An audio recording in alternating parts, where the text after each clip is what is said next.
नमस्कार दोस्तों, आप सभी का स्वागत है स्टडी बाय यूट्यूब के इस चैनल पर। और आज के इस लेक्चर में ये lecture number 9 part 3 limit state assumption का चल रहा है। जैसा कि आप देख सकते हैं कि मैंने पिछले लेक्चर में जिन्होंने मेरा पिछला लेक्चर देखा है उनको पता होगा कि मैंने एजम्पशन डिस्कस किया था लिमिट स्टेट मेथड में, जिसके 7 एजम्पशन है टोटल। तो उसमें से पहला एजम्पशन, दूसरा एजम्पशन और तीसरा एजम्पशन मैंने डिटेल में डिस्कस किया था। ठीक है, ये सारी चीज़ें मैंने डिस्कस की थी जो मैं स्क्रॉल डाउन कर रहा हूँ नीचे। और चौथे एजम्पशन से हम स्टार्ट करेंगे ये वीडियो लेक्चर। और जिन्होंने पिछला लेक्चर नहीं दिया है देखा है, उसका डिस्क्रिप्शन में वीडियो का लिंक है, आप जाइए देखिए उसे, उसके बाद ही आगे के लेक्चर्स देखिए, अदरवाइज़ आपको कुछ समझ में नहीं आएगा। ठीक है, तो बिना किसी वक्त ज़ाया के शुरू करते हैं। और जो भी आपको क्वेरी है, जो भी आपको फीडबैक है, आप डिस्क्रिप्शन में टेलीग्राम का लिंक दिया है, आप जाइए उस ग्रुप पे ज्वाइन हो जाइए। एग्ज़ाम्स के वेरियस नोटिफिकेशंस, जो भी नोट्स हैं, जो भी सिलेबस हैं, जो कुछ भी आपको चाहिए सारा टेलीग्राम ग्रुप में मिल जाएगा आपको। प्लस उसके अलावा अगर कोई भी आपका क्वेरी है, सजेशन है या फीडबैक है वीडियो के लेक्चर्स के वो लेकर, या फिर नोट्स को लेकर, या फिर सिलेबस को लेकर, या फिर अपकमिंग एग्ज़ाम नोटिफिकेशन को लेकर, तो डिस्क्रिप्शन में जो ये दिया है, ईमेल आईडी दिया है, आप जाइए हमें मेल कीजिए और जो भी रहेगा हम आपको उसके अकॉर्डिंग आपको रिस्पॉन्स करेंगे। ठीक है, तो शुरू करते हैं बिना किसी वक्त ज़ाया के। तो चौथा एजम्पशन में डिस्कस करने वाला हूं आपसे, और चौथा एजम्पशन है tensile strength of concrete should be ignore. देखिए, कंक्रीट जो है वो रेस्पॉन्सिबल है सिर्फ और सिर्फ कंप्रेसिव फोर्स के लिए, और पूरा का पूरा जो टेंशन झेलता है वो कौन झेलता है? वो स्टील झेलता है। तो लिमिट स्टेट का ये चौथा एजम्पशन है कि टेंसाइल स्ट्रेंथ जो है वो कंक्रीट का हमें इग्नोर करना है। ठीक है, तो ये फोर्थ एजम्पशन हो गया आपका, ज़्यादा कुछ नहीं है फोर्थ में। ठीक है, बहुत सिंपल है। फिर नेक्स्ट एजम्पशन है पार्शियल सेफ्टी फैक्टर।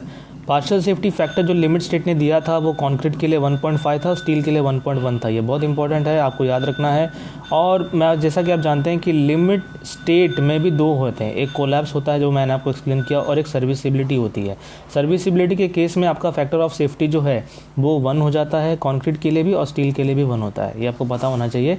और limit state of collapse in flexure में कंक्रीट का फैक्टर ऑफ सेफ्टी 1.5 होता है, स्टील का 1.15 होता है। ठीक है, अभी थोड़ा सा डिस्कस करते हैं थोड़ा सा इस ग्रेड को लेकर। Fe250 जो कि माइल्ड स्टील है, Fe415 या फिर Fe500 जिसे हम लोग कोल्ड ट्विस्टेड बार बोलते हैं, कोल्ड ट्विस्टेड डिफॉर्म बार बोलते हैं, CTDB कोल्ड डिफॉर्म बार भी बोलते हैं, HYSD बार भी बोलते हैं, जो Fe415 Fe500 है। तो ये जो मैंने रिप्रेजेंटेशन बनाया, ये जो आप ग्राफ देख रहे हो स्ट्रेस वर्सेस स्ट्रेन का ग्राफ, ये स्ट्रेस वर्सेस स्ट्रेन का ग्राफ बोथ द केस के लिए है, Fe250 के लिए भी है और Fe415 या फिर 500 के लिए भी है। अब लॉजिक इसमें क्या है, मैं आपको समझाना क्या चाहता हूँ कि Fe250 के केस में जब आप स्ट्रेस स्ट्रेन का ग्राफ देखोगे तो ये कुछ ऐसे देखने मिल रहा है हमें। ठीक है, और ये जो आप ग्राफ देख रहे हो Fe415 और Fe500 का स्ट्रेस वर्सेस स्ट्रेन, वो कुछ इस तरह पैराबोला दिख रहा है। तो दोनों का जो स्ट्रेस स्ट्रेन कर्व है ये स्टील के लिए है, इट्स नॉट फॉर कंक्रीट, ये स्टील के लिए है। तो जो भी ग्राफ आप देख रहे हो stress versus strain in case of steel, both the case Fe250 और Fe415 500 दोनों के केस में अलग है। अब हो क्या रहा है कि Fe250 के केस में आपको यील्ड स्ट्रेंथ मालूम होता है। यील्ड स्ट्रेंथ यानी कि वो स्ट्रेंथ होता है जहाँ तक आपकी मैक्सिमम इलास्टिसिटी अटेंड होती है, और उस स्ट्रेंथ के बाद आपका मटेरियल प्लास्टिक में चला जाता है। तो ये सारी चीज़ें मैं एक्सप्लेन कर चुका हूँ आपको। तो यील्ड स्ट्रेंथ हमें Fe250 के केस में पता होता है, लेकिन करस्पॉन्डिंग Fe250 जो यहाँ पे स्ट्रेस में, देखिए Fe250 यानी न्यूटन पर mm², यानी कि ये स्ट्रेस है एक तरीके का। तो स्ट्रेस है तो y एक्सिस पे प्लॉट है, स्ट्रेन है तो x एक्सिस पे प्लॉट है। तो जो स्ट्रेस है 250 न्यूटन पर mm², यही आपका यील्ड स्ट्रेंथ है जिसे Fy बोला जाता है। इसके करस्पॉन्डिंग कितना स्ट्रेन आएगा ये हमें पता नहीं होता है Fe250 के केस में। वेरस Fe415 के केस में हम कॉन्सेप्ट ऑफ प्रूफ स्ट्रेन या फिर प्रूफ स्ट्रेस यूज़ करते हैं। इसका मतलब क्या है कि हमको यील्ड स्ट्रेंथ पता नहीं होता है, हमें डायरेक्टली ये Fy415 इस ग्राफ पे y एक्सिस पे नहीं मिलता है Fe415। मतलब ये वैल्यू जो आप देख रहे हो ना y एक्सिस पे 415, ये डायरेक्टली हमें इस केस में नहीं मिलता है। तो इसके लिए हम क्या करते हैं, जो लिमिट ऑफ प्रोपोर्शनैलिटी है, देखिए यहाँ पे मैंने पॉइंट ए जो मार्क किया वो लिमिट ऑफ प्रोपोर्शनैलिटी है, यहाँ से लेकर यहाँ तक, यहाँ से लेकर यहाँ तक। तो इसके करस्पॉन्डिंग इसके पैरेलल में मैं एक लाइन बनाऊंगा वहाँ तक, और बाद में उस लाइन को मैं एक्सटेंड कर दूंगा, और जिधर ये लाइन एक्सटेंड होकर इस ग्राफ को काटेगा वहाँ पर ये पॉइंट मुझे मिलेगा और मैं इसको प्रोजेक्ट कर दूंगा वाई एक्सिस पे, तब जाके मुझे यील्ड स्ट्रेंथ Fe415 मिलेगा।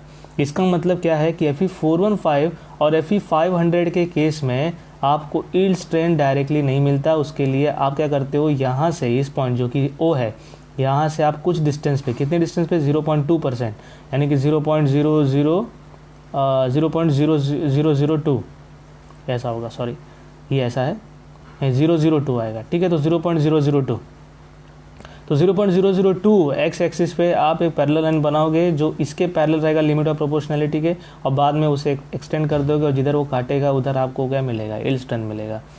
तो यहाँ पर मैंने लिखा हुआ है yield strength is known in case of Fe250, और बाद में स्ट्रेन कैसे निकालोगे आप, स्ट्रेन आपको पता है कैसे निकलता है। देखिए stress is nothing but E is nothing but stress upon strain. तो स्ट्रेन क्या होगा, मेरे को स्ट्रेन चाहिए इसके करस्पॉन्डिंग, तो स्ट्रेन जो होगा वो सिग्मा अपॉन ई हो जाएगा।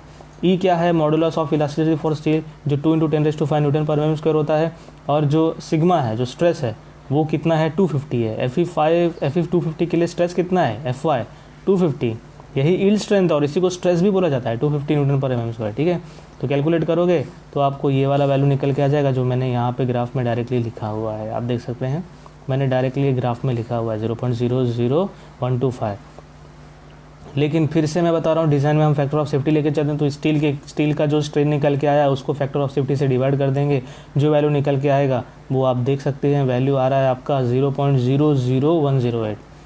और बाद में आप जानते ही हैं स्ट्रेस में भी, देखिए कभी भी डिज़ाइन में हम फैक्टर ऑफ सेफ्टी लेके चलते हैं तो आपका जो स्ट्रेस है Fe250 केस में वो 250 है ही, यही आपका स्ट्रेस ही है, बट इसमें क्या कर दोगे आप, फैक्टर ऑफ सेफ्टी अप्लाई कर दोगे जो 1.5 होगा, सॉरी 1.15 होगा, स्टील का केस है ये। तो जो भी आंसर निकल के आएगा वो 217.5 निकल के आएगा, ठीक है।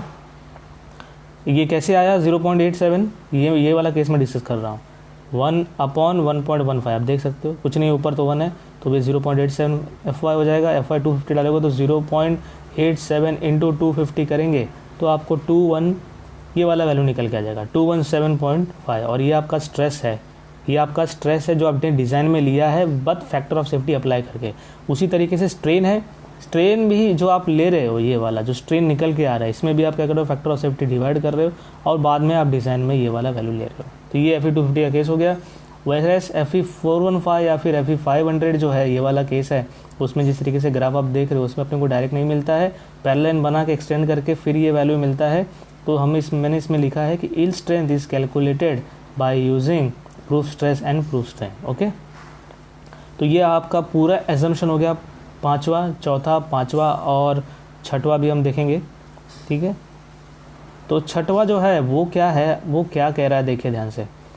लिमिट स्टेट का कहना है कि जब देखिए फॉर एग्जांपल कोई भी स्ट्रक्चरल मेंबर आपका बीम है या फिर कॉलम है या फिर स्लैब है, कोई भी स्ट्रक्चर अगर आपका है, अगर उस पर लोड लग रहा है, अगर उस पर लोड लग रहा है तो वो लोड के वजह से मटेरियल अपने अंदर स्ट्रेस डेवलप करेगा। अगर ये आरसीसी है तो इसके अंदर कंक्रीट भी है, स्टील भी है, तो कंक्रीट और स्टील दोनों में स्ट्रेस डेवलप होगा। दोनों में जब स्ट्रेस डेवलप होगा तो वो यूनिफॉर्म होना चाहिए, यानी कि कंक्रीट पे भी लगातार स्ट्रेस लगना चाहिए, स्टील पे भी लगातार लगना चाहिए। ऐसा नहीं है कि कंक्रीट पे ही स्ट्रेस लग रहा है, स्टील पे कोई इफेक्ट नहीं गिर रहा है, या फिर 10% ज़्यादा कंक्रीट पे लग रहा है और 2% खाली स्टील पे लग रहा है, तो ये वेरिएशन नहीं होना चाहिए। कहने का मतलब है दोनों में स्ट्रेस यूनिफॉर्म गति से चलना चाहिए। अगर इसमें धीरे धीरे बढ़ रहा है 5% के रेट में कंक्रीट के केस में, तो स्टील के केस में भी 5% के अकॉर्डिंग चलना चाहिए। तभी ये जो स्ट्रेस है, अब इसमें मैंने स्ट्रेन डिस्कस किया है। लिमिट स्टेट क्या कहता है कि maximum tensile strain should not be less than, इतना तो स्ट्रेस आपका होना ही चाहिए। कितना स्ट्रेस, ये एप्सिलॉन टी क्या है, ये टेंसाइल स्ट्रेन है, किसका, स्टील का, ठीक है। किससे कम नहीं होना चाहिए, तो ये इतना जो रेशियो है इससे तो कम होना ही नहीं चाहिए। तो अगर Fe250 का केस है, Fe250 का अगर केस है फॉर एग्जांपल, देखिए अगर Fe250 का केस है तो एप्सिलॉन टी जो है ये इतना तो होना ही चाहिए, इससे कम नहीं होना चाहिए, इतना तो मैक्सिमम होना ही चाहिए। स्ट्रेन डेवलप, स्ट्रेस तो डेवलप होगा लेकिन स्ट्रेन इतना तो डेवलप ही होना चाहिए। तो जैसे अगर Fe 250 का केस अगर डिस्कस करेंगे तो Fy 250 हो जाएगा। ई आपका स्टील है, modulus of elasticity for steel 2 × 10⁻⁵ Newton पर mm² होता है। तो बस आप ये वाला रेशियो कैलकुलेट करोगे और जो निकल के आएगा वो है 0.00108। इसमें ध्यान रखना कि ये वैल्यू में आप फैक्टर ऑफ सेफ्टी अप्लाई मत कर देना, क्योंकि यहाँ पे already factor of safety applied है। 1.15 मैंने डिनोमिनेटर में लिया है, 1/1.15 होता है 0.87 Fy। ठीक है, सारी चीज़ें एक्सप्लेन कर दी है मैंने। फिर Fe415 और Fe415 और Fe500 के केस में ये तो रहेगा ही रेशियो, लेकिन इसके साथ कॉन्सेप्ट ऑफ प्रूफ स्ट्रेन जो 0.002, यानी ये स्ट्रेन है ना जो मैंने अभी बताया कि वो प्लॉट नहीं होता है, Fy = 415 या 500 नहीं मिलता है तो कॉन्सेप्ट ऑफ प्रूफ स्ट्रेन आता है, तो 0.2% का खेल है। तो ये 0.2% क्या है, स्ट्रेन है, तो ये हमें भी लेना पड़ता है जब हम कैलकुलेशन करेंगे। तो Fe500 और Fe415 के केस में हमें ये वैल्यू लेना पड़ता है। ये तो रहेगा ही रेशियो, लेकिन इसके साथ भी ये आएगा, जैसा आप देख सकते हो। बस आपने वैल्यू डाला धड़ाधड़ और बाद में आपको ये आंसर मिल गया। तो ये आपका एजम्पशन है। तो पूरे मिला के मेरे हिसाब से सिर्फ 6 एजम्पशन है। तो ये आपका एजम्पशन कंप्लीट हुआ है। ठीक है, आगे डिस्कस करते हैं। तो आगे जो केस है वो है लिमिटिंग। आगे जो मैं आपसे डिस्कस करने वाला हूँ वो न्यूट्रल एक्सिस को लेकर है। न्यूट्रल एक्सिस को लेकर है बहुत सारी चीज़ें और बहुत सारा कॉन्सेप्ट जो मैं अभी डिस्कस करूँगा आगे। तो देखिए मैंने डायग्राम जो बनाया है, इस डायग्राम में ये आपका क्रॉस सेक्शन है बीम का। देखिए बीम कैसे दिखता है अगर मैं आपको बताऊँ, हालांकि ये चीज़ें मैंने आपको एक्सप्लेन कर दी है। रुकिए मैं एक मिनट बना के दिखाता हूँ। इस तरीके से आपका बीम होता है 3D में, बराबर है। बीम आपका लेंथ होता है, ये विड्थ होता है और ये डेप्थ होता है। तो मैंने जो बनाया है ये वाला पर्सन, ये वाला चीज़ जो मैंने बनाई है वो ये है, बीम की है क्रॉस सेक्शन। इसे क्रॉस सेक्शन बोलते हैं। और बीम ऐसे ही बहुत सारे क्रॉस सेक्शन का जोड़ है, ठीक है, एडिशन है। तो बॉटम में जो आप देख रहे हो वो आपका जो गोल गोल मैंने बनाया है ये आपका स्टील है। स्टील के सेंटर से जाता हुआ टॉप एक्सट्रीम फाइबर तक, क्रॉस सेक्शन के एक्सट्रीम फाइबर तक जो कॉम्प्रेसिव जोन में है, न्यूट्रल एक्सिस ये है। ठीक है, इसके बारे में बाद में आते हैं। पहले मैं आपको बताना हूँ कुछ कॉन्सेप्ट है। एक है कैपिटल डी, एक है स्मॉल डी। कैपिटल डी होता है ओवरऑल डेप्थ, बीम का ओवरऑल डेप्थ कितना है। स्मॉल डी होता है इफेक्टिव डेप्थ। ये चीज़ें मैं अभी क्लियर कर दे रहा हूँ क्योंकि ये सारी चीज़ें इस्तेमाल होने वाली है, इसलिए अभी ध्यान से देखिए। जो आपका क्रॉस सेक्शन है बीम का, स्टील के सेंटर से लेके maximum top most fibre of beam, ये डिस्टेंस आपका स्मॉल डी है। और एक्सट्रीम फाइबर से लेके जो कॉम्प्रेसिव जोन में है, एक्सट्रीम फाइबर जो टेंशन जोन में है, ये आपका होता है कैपिटल डी। आई होप आपको ये समझ में आ गया होगा। उसके बाद और एक छोटा सा है कॉन्सेप्ट, वो देखिए। ये जो आप देख रहे हैं इस तरीके से आपका क्रॉस सेक्शन और यहाँ पे स्टील है, स्टील के ये सेंटर से लेके मैक्सिमम जो आप देख रहे हो ये वाला, ठीक है, स्टील का सेंटर छोड़ दीजिए, स्टील के एकदम ये वाला फेस जो आप देख रहे हो, मतलब बार के जस्ट नीचे वाला फेस, ये वाला जो फेस है, यहाँ से लेकर यहाँ तक ये डिस्टेंस आपका क्लियर कवर है। सीसी क्लियर कवर होता है जो बीम के केस में और स्लैब के केस में नॉर्मली कंस्ट्रक्शन प्रैक्टिस में 25 से 30 mm लिया जाता है। ये आपको याद रखना है, ठीक है। कॉलम के केस में 40 mm होता है, बीम के केस में और स्लैब के केस में 25 से 30 mm होता है, फुटिंग के केस में 60 mm होता है। तो ये आपका डायग्राम है। इस डायग्राम के करस्पॉन्डिंग ये आपका स्ट्रेन है। ये स्ट्रेन में आपको तो अच्छे से पता होगा कि मैंने कैसे निकाला है, ठीक है। 0.0035 आपका पता है, ये maximum strain in bending in concrete in compressive zone, तो ये 0.0035 है। और ये जो है ये मैं लेके चल रहा हूँ Fe415 के केस में। आपका ये बीम Fe250 भी हो सकता है, लेकिन मैं Fe415 का लेके चल रहा हूँ। इसके लिए उसका जो स्टील का जो स्ट्रेन है, ये दोनों स्ट्रेन है, ये स्ट्रेन का डायग्राम है, ये स्ट्रेस नहीं है। आपको ये बात ध्यान रखना है कि ये जो चीज़ें हैं ये आपका स्ट्रेन है। This is the diagram of strain. ये पूरा स्ट्रेन का डायग्राम है। तो एक्सट्रीम फाइबर के केस में जो स्ट्रेन है वो 0.0035 है कॉम्प्रेसिव के केस में, और टेंसाइल में इसे निकाला हुआ है जो कि मैंने अभी बताया। टेंसाइल जोन में जो स्ट्रेन है वो कितना होना चाहिए, टी एप्सिलॉन टी, जो अभी मैंने आपको एक्सप्लेन किया। ये tensile strain, maximum tensile strain, ये स्ट्रेन है और ये टेंसाइल है। तो टेंसाइल में कितना होना चाहिए, मैक्सिमम इतना होना ही चाहिए। ये स्टील के केस का है, ठीक है, ये स्टील के केस का है और ये कंक्रीट के केस का है। प्लीज़ आप कंफ्यूज मत होना। स्ट्रेन जो है न्यूट्रल एक्सिस के ऊपर सारा काम कंक्रीट का है, न्यूट्रल एक्सिस के नीचे पूरा काम स्टील का है। तो ये स्टील का स्ट्रेन है और ये कंक्रीट का कंप्रेसिव स्ट्रेन है। तो आई होप आपको ये समझ में आ रहा होगा। तो अभी देखिए ये सारी चीज़ें हैं। फिर उसके बाद न्यूट्रल एक्सिस का डेप्थ एक्सट्रीम फाइबर से एक्सयू है, एक्सयू यानी कि डेप्थ ऑफ न्यूट्रल एक्सिस। तो ये डेप्थ ऑफ न्यूट्रल एक्सिस है। उसके बाद ये जो डी है स्मॉल डी में से एक्सयू निकाल देंगे तो इतना डिस्टेंस बच जाएगा जो यहाँ पे लिखा है डी माइनस एक्सयू। तो आई होप आपको ये डायग्राम समझ में आगे बढ़ते हैं। What is एक्सयू? एक्सयू is nothing but depth of neutral axis, small D is nothing but effective depth. उसके बाद limiting depth of neutral axis. अभी होता क्या है कि आपका जो बीम है वो 3 कैटेगरी में होता है। एक है बैलेंस सेक्शन, दूसरा है ओवर रेनफोर्स सेक्शन और तीसरा है अंडर रेनफोर्स सेक्शन। तीनों का बताता हूँ इंपॉर्टेंस क्या होता है। अभी फटाक से बता देता हूँ। बैलेंस सेक्शन में क्या है, जितना स्टील चाहिए और जितना कंक्रीट चाहिए आपने उतना बीम में डाला हुआ है, उसको बैलेंस सेक्शन बोलते हैं। ओवर रेनफोर्स सेक्शन में क्या होता है कि आपने स्टील ज़्यादा डाल दिया है और कंक्रीट आपका स्टील के कंपैरिजन में बहुत कम है, स्टील बहुत ज़्यादा है। ओवर रेनफोर्स नाम से ये है कि स्टील ज़्यादा है, कंक्रीट कम है। अब ये ऐसा कब होता है? देखिए फॉर एग्जांपल आप डिज़ाइनिंग फील्ड में अगर काम कर रहे हैं, जहाँ पे डेप्थ बीम का लगना चाहिए था 750 mm, मैं से नॉर्मल बता रहा हूँ, जहाँ पे 750 mm का बीम लगना चाहिए था, वहाँ पर आपने उस बीम का डेप्थ रेस्ट्रिक्ट कर दिया due to some reason, due to some architectural problem. आपने उस 750 को 450 mm में कर दिया। तब आपका जब डेप्थ कम हो जाता है तो डेप्थ कम होने के बाद स्टील जो है वो टेंसाइल जोन में ज़्यादा लग जाता है, तो जब वो आपका सेक्शन है वो ओवर इन्फोर्स हो जाता है। लेकिन हम डिज़ाइनिंग ऐसा करेंगे बैलेंस सेक्शन के हिसाब से। मैं बता रहा हूँ क्या रीज़न है जिससे ओवर इन्फोर्स सेक्शन होता है। तो ओवर इन्फोर्स सेक्शन तभी होता है जब आपका प्रॉब्लम हो जाता है डेप्थ प्रोवाइड करने का बीम का। जब लिमिटिंग केस में प्रॉब्लम हो जाता है 750 की जगह पे 450 डालेंगे तो सेफ ही रहेगा, बट स्टील आपको बढ़ाना पड़ेगा टेंसाइल जोन में, तो वो ओवर इन्फोर्स का सेक्शन हो जाता है। ठीक है। अंडर इन्फोर्स का मतलब है, अंडर इन्फोर्स यानी कि स्टील कम है और कंक्रीट ज़्यादा है। ठीक है। तो ये चीज़ें आपको मैं लगभग ओवरव्यू दे चुका हूँ ये तीनों के सेक्शन के बैलेंस का, ओवर इन्फोर्स सेक्शन का और अंडर इन्फोर्स सेक्शन का। तो आगे बढ़ते हैं। अभी देखिए ये डायग्राम में आप देख सकते हैं मैंने इसमें क्या किया है, मैंने इसमें इस्तेमाल किया सिमिलर ट्रायंगल। ये ट्रायंगल आप देखते हैं, ये देख सकते हैं कॉम्प्रेसिव के लिए है और ये टेंसाइल के लिए है। आपको समझ में आ रहा होगा।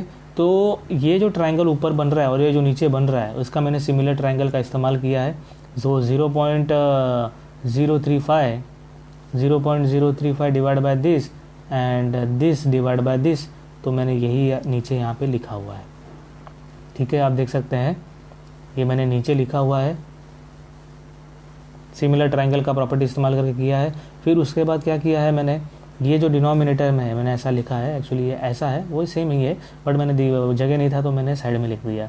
फिर ये d माइनस एक्स आप ऊपर ले लेंगे, ये डिनोमिनेटर में ऊपर, ये लेफ्ट हैंड साइड में जाएगा तो ऊपर आ जाएगा d माइनस एक्स और ये एक्स एज इट इज़ रहेगा, तो ये वाला वैल्यू एज इट इज़ आ गया, ये तो एज इट इज़ रहेगा।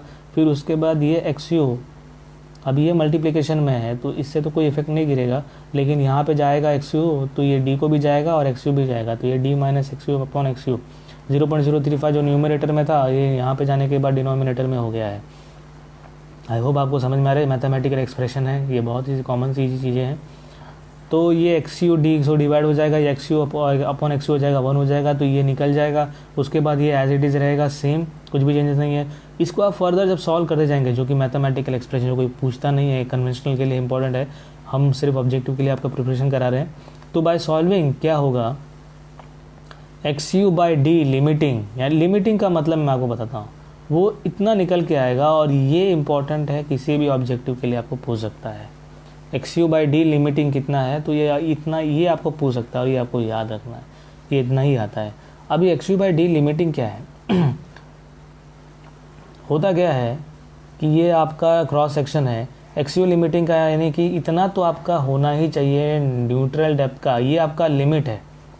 जब आप ये लिमिट पार कर देते हैं, देखिए एक ये ऐसा है, ये डी को आप वहाँ लेके जाएंगे तो ये पूरा एक्सप्रेशन मल्टीप्लाई बाय डी हो जाएगा।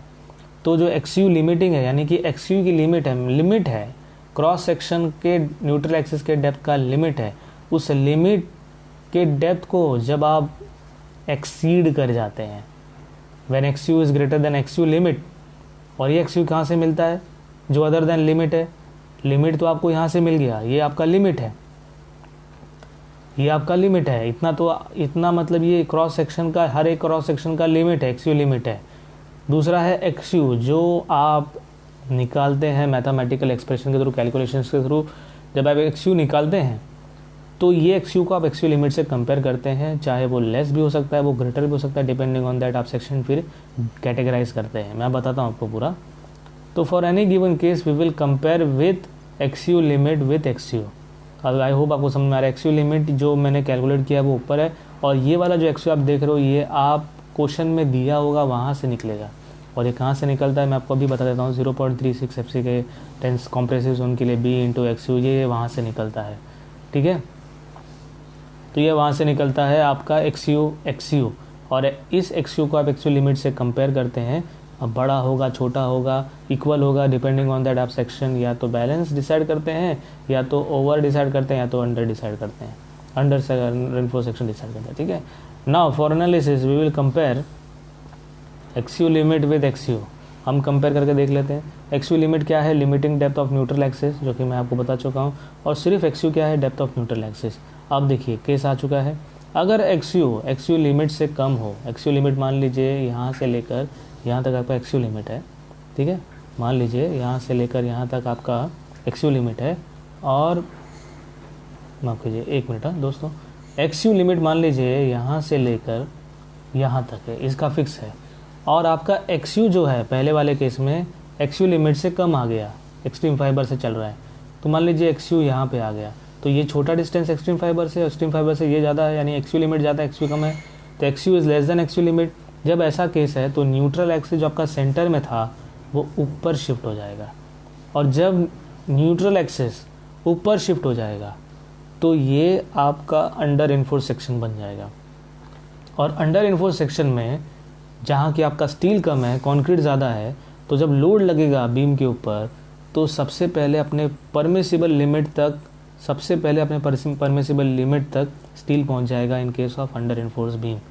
तो स्टील आपका सबसे पहले फेल हो जाएगा, और स्टील जो है वो टेंशन कैरी करता है, इसलिए failure will be in tension in case of under enforce beam. Over enforce beam में उल्टा है, ओवर इन्फोर्स बीम में आपका एक्स यू जो है वो एक्स यू लिमिट से बड़ा हो जाएगा, न्यूट्रल एक्सिस जो है वो नीचे शिफ्ट हो जाएगा। समझ रहे, एक्स यू ग्रेटर है एक्स यू लिमिट से, तो एक्स यू अगर बड़ा एक्स यू लिमिट से तो वो एक्स यू जो है आपका टेंसाइल जोन की तरफ चला जाएगा, और सेक्शन आपका ओवर इन्फोर्स बीम हो जाएगा। और जब ओवर इन्फोर्स बीम यानी कॉन्क्रीट ज़्यादा है, स्टील कम है, तो स्टील मतलब ओवर इन्फोर्स यानी स्टील ज़्यादा है, कंक्रीट कम है, ठीक है। तो कंक्रीट कम है तो सबसे पहले फेल कौन होगा, कंक्रीट होगा। लोड जब आप लगाओगे धीरे धीरे तो सबसे पहले अपने मैक्सिमम स्ट्रेस तक कौन पहुंचेगा, कंक्रीट पहुंचेगा, क्योंकि स्टील ज़्यादा है इन कंपेयर टू कंक्रीट। तो जो फेलियर होगा, कंक्रीट आपका ब्रिटल है, या फिर आप उससे कंप्रेशन बोल सकते हो, तो failure will be there in compression, okay. और अगर एक्स यू लिमिट्स के इक्वल है तो आप जानते हैं कि बैलेंस सेक्शन है। तो Fe 250 के केस में x you by D limit, Fe 415 के केस में x you by D limit, तो Fe 250 केस में x you by D limit, Fe 415 के केस में x you by D limit, Fe 500 के केस में x you by D limit. ये आपको याद रखना है, 0.53 होता है, 0.46 होता है, 0.48 होता है। ये कहाँ से आया है, तो ये यहाँ से ही आया है, इसको आप चाहिए तो निकाल सकते हैं। बस आपको क्या करना है, अगर X you by D limit अगर आप Fe 250 के लिए निकाल रहे हैं तो आपको जो है Fy आपको 250 रखना पड़ेगा, और बाद में सॉल्व करना पड़ेगा। Es कितना रखेंगे, 2 × 10⁵ बस। और वही अगर 415 और Fe 500 तो उसके अकॉर्डिंग Fy आपका चेंज होगा, 415 500। तो ये यहाँ से निकल के आया है, तो मैंने डायरेक्टली लिख दिया है, मैथमेटिकल एक्सप्रेशन नहीं दिखाया है, आप चाहो तो कैलकुलेट कर सकते हो। उसके बाद आते हैं बहुत इंपॉर्टेंट टॉपिक पे, वो है आपका, देखिए वही डायग्राम मैंने बनाया है सेम, अभी इसमें मैं कैलकुलेट करने वाला हूँ। आप देखिए कंक्रीट पे कंप्रेशन फोर्स भी लग रहा है न्यूट्रल एक्सिस के ऊपर, और न्यूट्रल एक्सिस के नीचे टेंसाइल फोर्स लग रहा है जो स्टील कैरी कर रहा है। अगर कंक्रीट पे कंप्रेसिव फोर्स लग रहा है और कंक्रीट पे टेंशन फोर्स भी लग रहा है, तो वो कितना है वो हम निकालने वाले हैं, वो कितना लग रहा है। तो इसका पूरा मैथमेटिकल एक्सप्रेशन मैं अभी आपसे डिस्कस करने वाला हूँ, तो ध्यान दीजिए। तो ये ये आप देख सकते हैं, ये न्यूट्रल एक्सिस सेम है, स्मॉल डी जो आपका स्टील के सेंटर से लेकर एक्सट्रीम फाइबर तक, ओवरऑल डी, फिर एक्सियो जो आपका डेप्थ है न्यूट्रल एक्सिस का, हम एज्यूम कर रहे हैं बैलेंस सेक्शन है। फिर उसके बाद उसके करस्पॉन्डिंग ये स्ट्रेन डायग्राम, उसके करस्पॉन्डिंग ये कंक्रीट का स्ट्रेस, कंक्रीट का नहीं, कंक्रीट एंड स्ट्रेस दोनों का है, कंक्रीट एंड स्टील दोनों का है, बट ये स्ट्रेस डिस्ट्रीब्यूशन डायग्राम है। ये वाला पूरा स्ट्रेस को रिलेट करता है, ये वाला पूरा स्ट्रेन को रिलेट करता है। अभी देखिए ये सारी चीज़ें तो आपको पता ही है, 0.0035 क्या होता है, 0.002 क्या होता है, मैं आपसे डिस्कस कर चुका हूँ। उसके अकॉर्डिंग मैंने स्ट्रेन में प्लॉट किया हुआ है। अभी हो क्या रहा है, देखिए सबसे पहले नोटेशन थोड़ा समझ लेते हैं। बी क्या है, विड्थ ऑफ सेक्शन है, एक्सियो डेप्थ ऑफ न्यूट्रल एक्सिस है, स्मॉल डी इफेक्टिव डेप्थ है। आई होप इतना तो समझ गया होगा आपको। अभी देखिए मैं क्या कर रहा हूँ, ये सारी चीज़ें निकालने के लिए सबसे पहले ये चीज़ आपको समझना है, ज़ीरो यानी जो न्यूट्रल एक्सिस है इसके ऊपर आपका कंक्रीट चलेगा और कंक्रीट में सिर्फ कंप्रेशन चलेगा। प्लीज़ आप याद रखिए, कंफ्यूज मत होइए। न्यूट्रल एक्सिस के नीचे पूरा का पूरा गेम टेंशन का है, पूरा का पूरा गेम स्टील का है, ठीक है। अभी हो क्या रहा है, न्यूट्रल एक्सिस के ऊपर अगर आप स्ट्रेन का डायग्राम देखें, न्यूट्रल एक्सिस के ऊपर अगर आप स्ट्रेन का डायग्राम देखें तो ये स्ट्रेन के डायग्राम में दो ट्रायंगल बन रहा है। एक ट्रायंगल ये बन रहा है छोटू, और ये बड़ा वाला ट्रायंगल बन रहा है। तो ये दोनों सिमिलर ट्रायंगल के बेस पे देखिए मैं डिस्टेंस निकालना चाहता हूँ, इसलिए मैं सिमिलर ट्रायंगल का इस्तेमाल कर रहा हूँ। कौन सा डिस्टेंस, यहाँ से लेकर यहाँ तक एक्स है मेरे पास, ठीक है। उसके बाद ये डिस्टेंस मेरे पास नहीं है, और ये वाला डिस्टेंस भी मेरे पास नहीं है। पर मेरे पास देखिए ये ऐसा डायग्राम है, ऐसा है, ये वाला डिस्टेंस एक्स है मेरे पास, ये वाला डिस्टेंस है मेरे पास, ये वाला डिस्टेंस मुझे चाहिए। क्यों चाहिए वो मैं बताऊंगा बाद में, ठीक है। तो मैंने प्रॉपर्टी ऑफ सिमिलर ट्रायंगल का इस्तेमाल करते ही देखिए इस तरीके से निकाला है। इसको मैंने इससे डिवाइड किया है, इसको मैंने इससे डिवाइड किया है। तो ये ए बी है जो मुझे नहीं मालूम था, 0.02 से डिवाइड किया, तो ये कैलकुलेशन किया है। और वो कैलकुलेशन करने के बाद, ये कैलकुलेशन करने के बाद मेरा ए बी निकल के आ रहा है 4/7 एक्सियो। तो 4/7 एक्सियो जो मेरा डिस्टेंस है वो ये वाला डिस्टेंस है, ठीक है।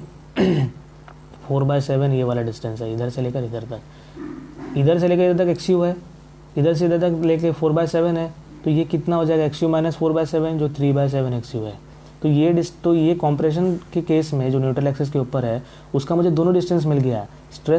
स्ट्रेस कैसा वेरी हो रहा है, पहला लीनियर बन रहा है यहाँ तक, और बाद में फिर इधर से ही ये क्या बन रहा है, पैराबोला। तो मुझे ये दोनों डिस्टेंस मिल गए, एक रेक्टेंगल का केस का भी मिल गया और एक पैराबोला के केस। पैराबोला सिर्फ इतना ही है, ये लीनियर है, तो दोनों के केस में मेरे को उसका डिस्टेंस मिल गया, वर्टिकल डिस्टेंस मिल गया। सिमिलर ट्रायंगल का इस्तेमाल करके मुझे मिल गया। अब देखिए आप जानते हैं एक चीज़, तो आप जानते हैं, बताता हूँ क्या, कि आपका जो स्ट्रेस होता है वो फोर्स अपॉन एरिया होता है। स्ट्रेस जो होता है वो आपका क्या होता है, ये स्ट्रेस आपका होता है force upon area.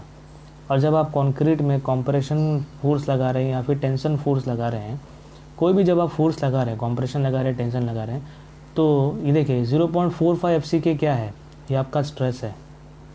I hope आपको समझ में आ रहा है, 0.45 FCK क्या है, आपका स्ट्रेस है। अब नीचे चलते हैं, नीचे आपको समझ में आ रहा है। C1 और C2 क्या है, देखिए ये C1 और C2 मैंने इंडिविजुअल कंप्रेशन पकड़ा है। C1 सिर्फ और सिर्फ रेक्टेंगल के केस का है, C2 का पूरा पैराबोला का केस का है।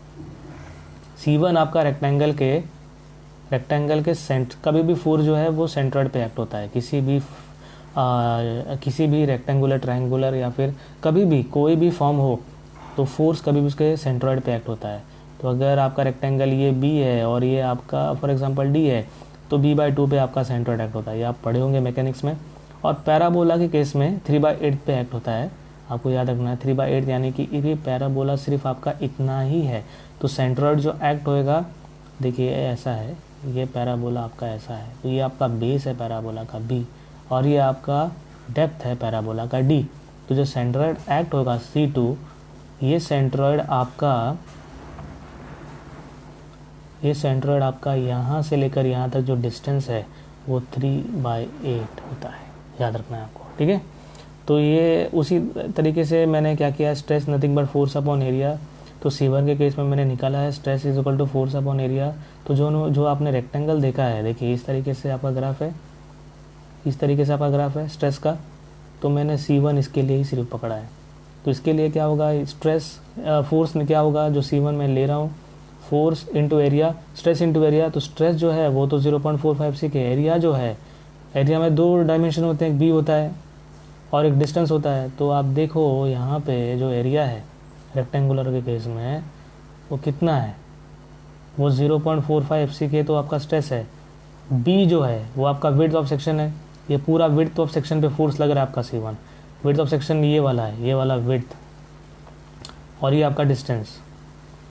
आई होप ये स्ट्रेस है, ये आपका एक पर्टिकुलर ये एरिया के केस का नहीं है, ये 0.45 सी के क्या है, स्ट्रेस है।